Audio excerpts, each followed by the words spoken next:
An Iraqi woman prepares to cast her vote in the country's parliamentary elections in Baghdad, Iraq, Saturday, May 12, 2018.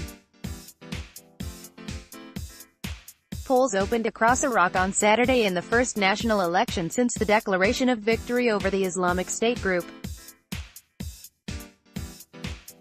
AP photo, Khalid Mohammed, Baghdad, AP. Polls have closed across Iraq Saturday evening in the first national election since the country declared victory over the Islamic State group.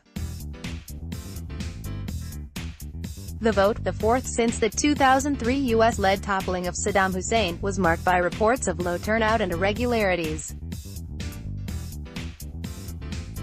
Results are expected within the next 48 hours according to the independent body that oversees Iraq's election, but negotiations to choose a prime minister tasked with forming a government are expected to drag on for months. Voting began early Saturday morning in a contest that had no clear frontrunner after weeks of official campaigning. Iraqi Prime Minister Haider al-Abadi's stiffest competition came from political parties with closer ties to Iran. Baghdad streets began to fill up with cars before voting concluded Saturday evening after al-Abadi partially lifted a security curfew in an effort to improve turnout. Nearly all civilian vehicles had been banned from Baghdad streets Saturday morning, and many voters complained of having to walk more than 4 kilometers (2.5 miles) to reach polling stations. Iraq's most senior Shiite cleric spoke out on the issue of voter participation Saturday afternoon, encouraging Iraqis to vote to prevent the arrival of a corrupt parliament. The lack of participation will give the opportunity for others to reach parliament, and they will be very far from the aspirations of the people, said Sheikh Abdul Mahdi al-Kabali, the representative of Grand Ayatollah Ali al-Sistani, on local Iraqi television from Karbala. Sistani has repeatedly encouraged Iraqis to vote into power Saturday a new political class to combat corruption. In Mosul, turnout appeared to be higher, with over 40% of eligible voters casting their ballots at polling stations across the city, according to the deputy commander of Nineveh Operation Command, Brig. General Jasem Mohammed Khalil.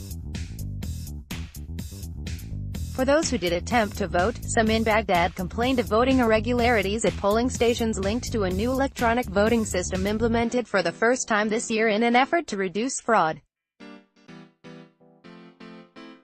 Nouri al-Maliki, al-Abadi's predecessor and arguably his most powerful opponent, said he was aware of violations at some polling stations in Iraq, adding that the process lacked proper oversight. "We are not reassured," al-Maliki told the Associated Press in a phone interview.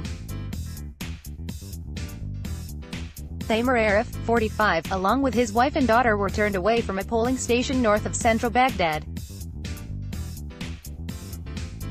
Arif had turned in his old voter ID card months ago for the biometric identification card required by the new system. However, Arif's biometric card wasn't ready ahead of Saturday, and, with neither card, the polling station did not allow him to cast a ballot. "I lost my right to vote," he said.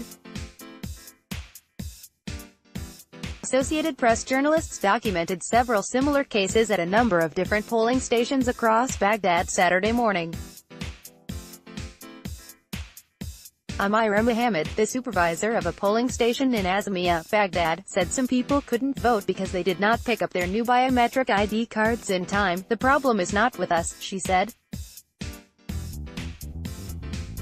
A member of Iraq's Electoral Commission also deflected blame for Saturday's reported irregularities. "There were some problems with the electronic equipment due to misuse by some employees," Hazem al-Radini told the AP. In central Baghdad, voters supporting al-Abadi said they are doing so because they give him credit for Iraq's military victory over as al-Abadi took revenge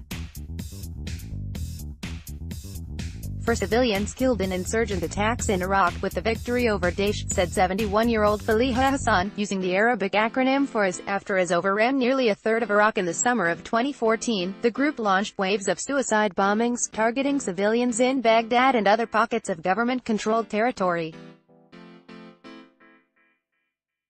With support from the U.S.-led coalition in Iran, al-Abadi oversaw a grueling war against the extremists and declared victory over the group in December. Despite al-Abadi's military achievements, Iraq continues to struggle with an economic downturn sparked in part by a drop in global oil prices, entrenched corruption and years of political gridlock.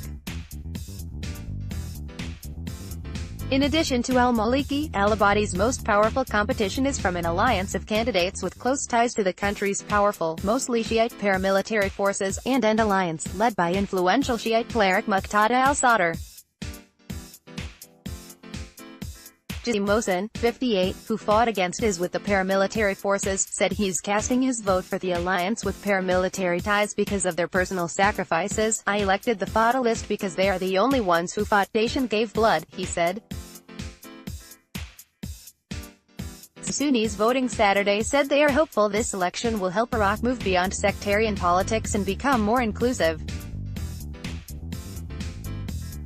Marginalization of Iraq's Sunnis under al-Maliki is seen as a factor that allowed IS to rise in power in Iraq. Al-Abadi has led a more cross-sectarian government marked by his ability to balance the interests of his two allies often at odds, the US and Iran. The war left more than 2 million Iraqis, mostly Sunnis, displaced from their homes, with cities, towns and villages suffering heavy destruction.